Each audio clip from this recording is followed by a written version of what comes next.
குவரத்தை குறைவின்றி அருள்வார், குறைகளை களைவார், குலத்தினை காப்பார்.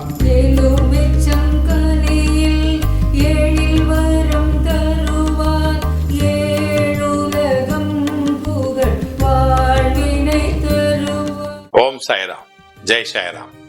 அன்பு சாய் சொந்தங்களே, அருமை பாபாவின் பந்தங்களே, நீங்களும் உங்கள் அன்பு பிள்ளைகளும் வளமாக, நலமாக, ஆரோக்கியமாக வாழ உங்களை வாழ்த்துகிறேன்.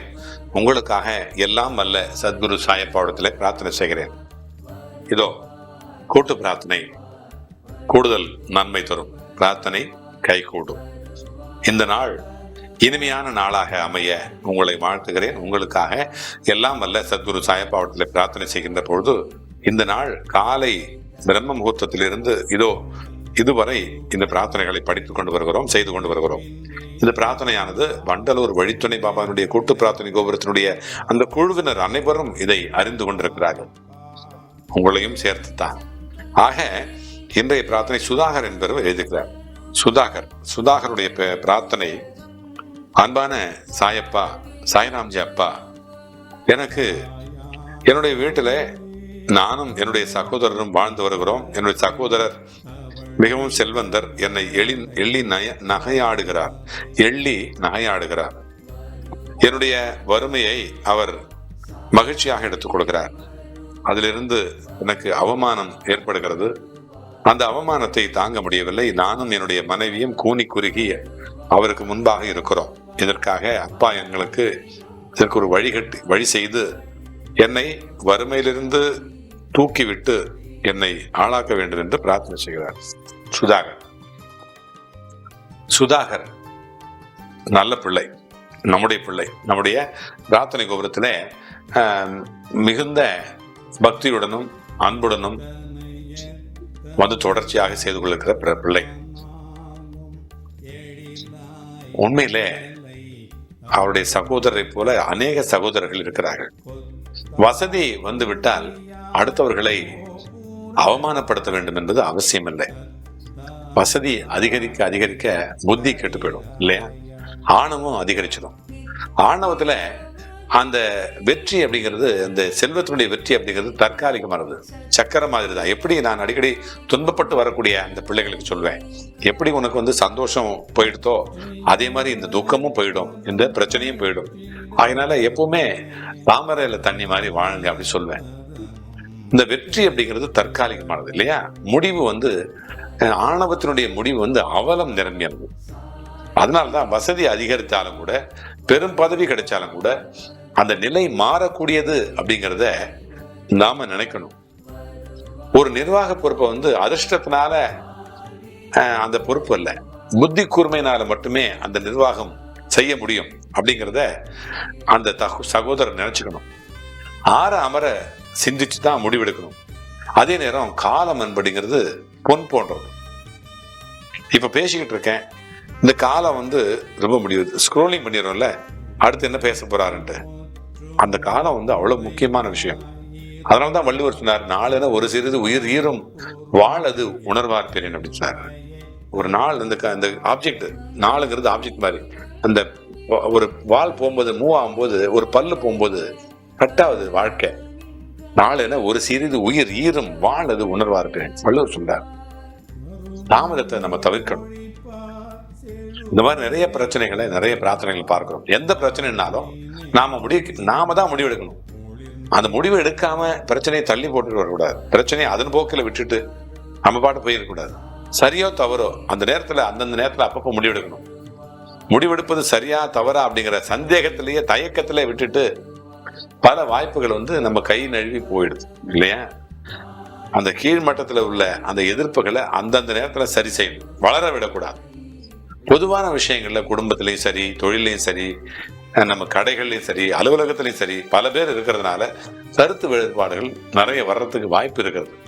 எல்லாருடைய கருத்தையும் கேட்டு நாம ஒரு முடிவுக்கு வந்துவிடும். அப்படிதான் முடிவெடுக்கணும்.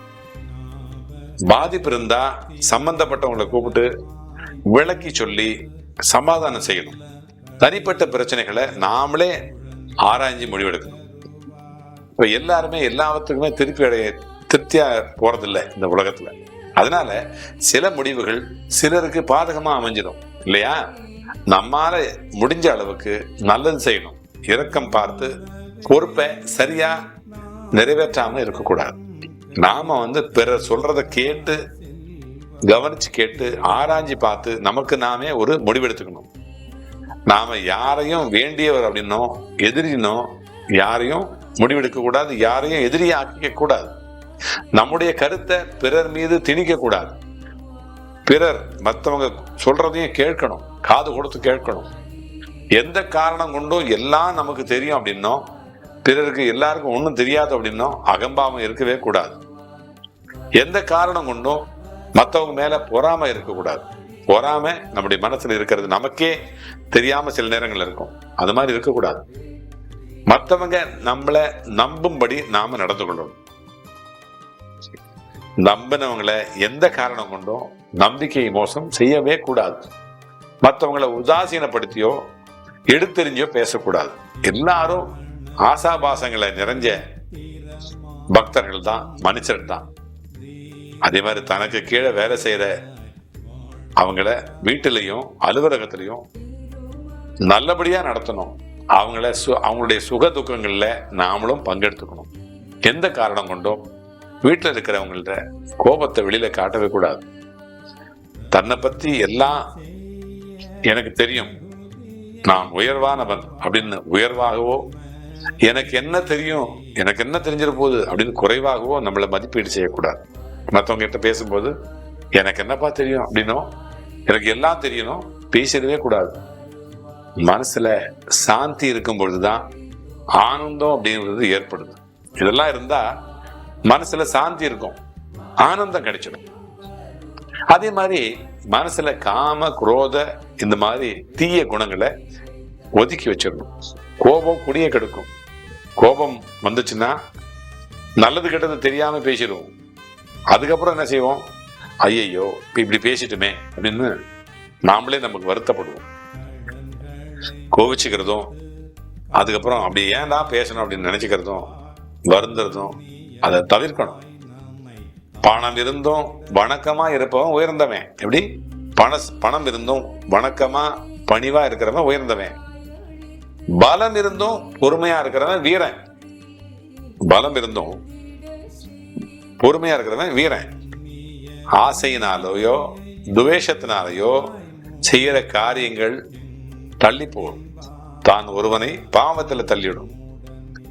அதே மாதிரி பிறருடைய துன்பத்தை கண்டு ஒரு பொழுதும் நீ மகிழ்ச்சி அடையக்கூடாது. என்னதான் வசதி இருந்தாலும் அடுத்தவனை எண்ணி நகையாடுறது, அலட்சியப்படுத்தி பேசுறது கூடவே கூடாது. ஏன்னா காலம் ஒரு நாள் மாறும். அப்ப அவன் அந்த இடத்துலயும் நாம இந்த இடத்துலயும் வந்துறதுக்கு வாய்ப்பு இருக்கு. அப்படி பேசினவங்களுக்கு அந்த நிலை வந்துடும். எல்லாம் தெரிஞ்சது மாதிரி பேசக்கூடாது. எல்லாருக்கும் எல்லாம் தெரிஞ்சு போறதில்ல. வாழ்க்கையில கடைசி காலம் வரைக்கும் நம்ம கத்துக்கிட்டு தான் இருக்கணும். எதையா ஒண்ணுத்த ஒவ்வொரு நாளும் நமக்கு ஒரு பாடம். ஒவ்வொரு இடத்துலையும் நம்ம ஒரு பாடம் எடுத்துக்கிறோம். இப்ப நீங்க உங்கள்கிட்ட பேசுறேன், உங்கள்கிட்ட நான் ஒண்ணு எடுத்துக்கிறேன், நான் பேசுறேன், எங்கிட்ட இருந்து ஒண்ணு எடுத்துக்கிறீங்க. அந்த மாதிரிதான் தன்னம்பிக்கையோடு இருக்கணும். பேசலாம், தற்பெருமை பேசக்கூடாது. வாய்ப்பு கிடைக்கும் போதெல்லாம் அடுத்தவங்களுக்கு உதவி செய்யணும். அப்படி செய்கிற அந்த உதவியை நாம மறந்துடணும். நாம செய்யறத மறந்துடணும். மற்றவங்க நம்மளுக்கு செஞ்சதை மறக்கவே கூடாது. நாம உதவி செய்யறதுனால உதவி அதை எடுத்து வாங்கிக்கிறாங்க உதவியை. அவங்க நம்மளுக்கு அடிமைன்னு இப்போ ஒரு காலம் எண்ணக்கூடாது. அவங்க நமக்கு செய்த அந்த உதவியை நாம மறக்க கூடாது. நன்றி மறப்பது நன்றன்று அப்படின்னு வள்ளுவர் சொல்லிக்கிறார். இந்த மாதிரி நம்ம நல்ல குணங்களை நம்ம எடுத்துக்கணும். அப்பா அப்படிலாம் எடுத்துக்கிட்டோம்னா அப்பா நம்ம கூட இருப்பார், கண்டிப்பா நம்மளோட இருப்பாரு. ஸோ இந்த மாதிரி நல்ல பிள்ளைங்க நம்ம கூட இருக்கிறாங்க. நம்ம சொல்லக்கூடிய படிக்கக்கூடிய எல்லா பிரார்த்தனைகளையும் அவங்களும் கூட இருந்து பிரார்த்தனை பண்ணிக்கிறாங்க. அவங்களுடைய பிரார்த்தனையும் இதுல இருக்குது. அதனால ஆயிரக்கணக்கில் ஒரு மூட்டை நிறைய படிச்சுக்கிட்டு இருக்கேன். சரி, இந்த பிரார்த்தனை இந்த மாதிரி சகோதரர் அவமானப்படுத்தினாரு அப்படின்னு சொன்னார் இல்லையா, அதுக்காக இந்த சில விஷயங்களை நான் உங்கள்கிட்ட ஷேர் பண்ணிக்கிட்டேன். இது நல்லது கெட்டது அதில் இருக்குது, நிறைய இருக்குது. உங்களுக்கு தேவையானது எதா இருந்தால் கமெண்ட் போடுங்க. இது நல்ல விஷயத்த மற்றவங்களுக்கும் ஃபார்வர்ட் பண்ணுங்க. அப்போ எனக்கும் ஒரு உத்வேகம் இருக்கும். நிறைய நம்ம சந்திக்கலாம், சிந்திக்கலாம், பேசலாம், செயல்படலாம், வெற்றி பெறலாம். வாழ்க வாழ்க வளமுடன், வளர்க நலமுடன். உங்கள் சாய்ராம்ஜி, வண்டலூர் வழித்துணை பாபா கூட்டு பிரார்த்தனை கோபுரத்திலிருந்து. ஜெய் சாய்ராம்.